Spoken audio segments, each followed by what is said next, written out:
Good day mga boss at welcome to my channel. Ngayon i-share ko sa inyo kung paano magpalit ng circuit breaker. Tara, simulan na natin.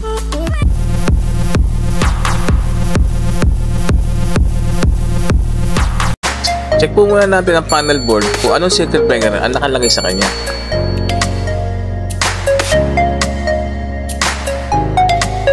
Kapag ganito po ang orientation ng breaker na nakasama ang main sa branches, plug-in po ito. Buksan na po natin ang panel.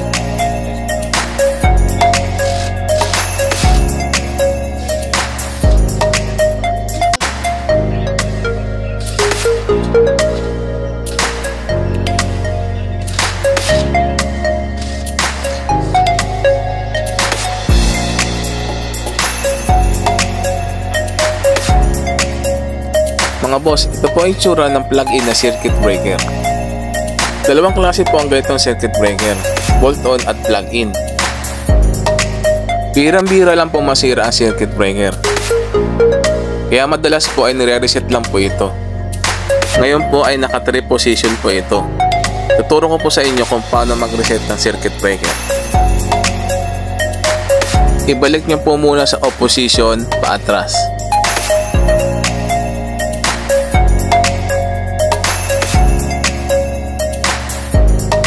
Kailangan po muna ibalik sa off para ma-reset ang circuit breaker. Di po kasi agad na ibabalik sa on position kapag nakatrip ang circuit breaker. Mga boss, check nyo po muna kung naka-on ang mga breaker. Kapag ganito po ang posisyon ng breaker, naka-on po yan. Ito pong breaker na to ang nakatrip. Bago po natin siya i-reset, isipin po muna natin kung bakit po siya nag-trip. Check po muna natin kung mayroong shorted o grounded sa linya. Pag na-check na po ay pwede na pong i-reset. Huwag po muna tayo magpapalit ng circuit breaker kung makukuha naman po sa reset.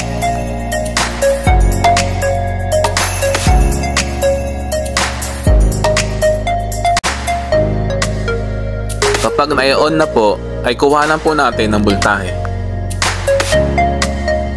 Kapag mayroon pong voltahe, ibig sabihin po nito ay buo pa ang circuit breaker. Pero kapag wala pong output ng voltahe, posible pong sira na po ang circuit breaker. Mga boss, ganito po ang pagpapalit ng circuit breaker. Itulak lang po palabas para matanggal sa bracket.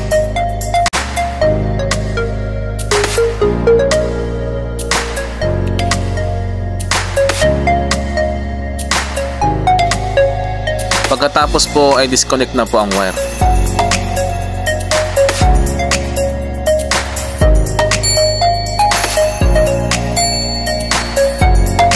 Ingatan po natin ang wire na dumikit sa bus bar. Baka po pagsimulan pa ng short circuit.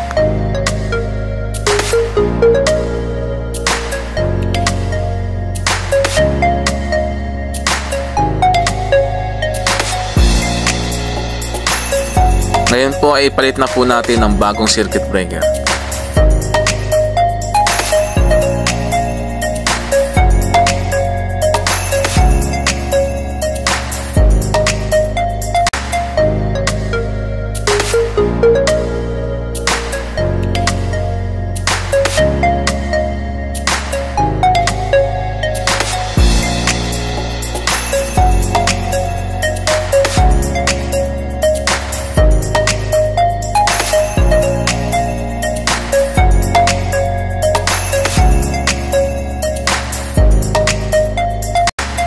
Higpitan pong mabuti para walang loose connection.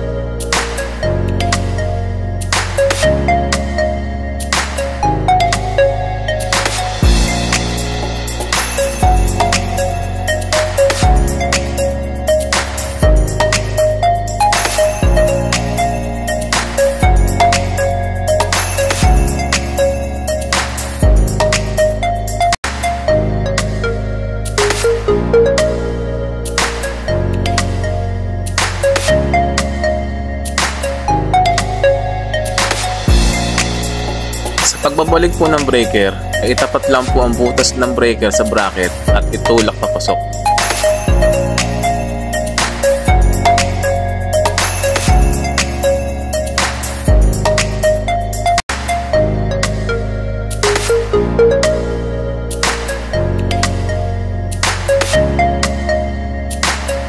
Pagkatapos po ay on na po natin ang breaker at kuhanan po natin ng voltahe.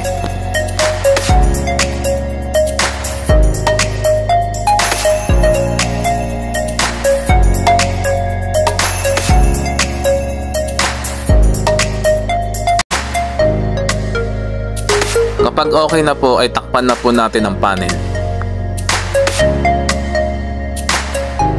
Sa paglalagay po ng cover ng panel, ilagay po muna lahat ng tornilyo bago po higpitan. Mabilis po kasing ma-loose thread ang tornilyo kapag hindi nakatapat sa butas.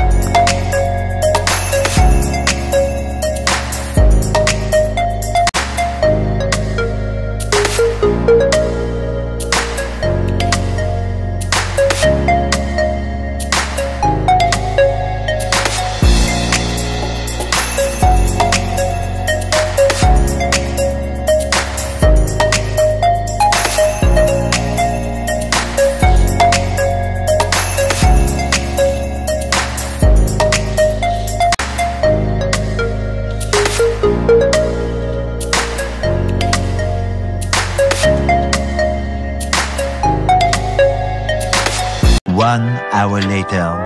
Boss, if you learned something on my video, make sure to like, share, and subscribe to my channel.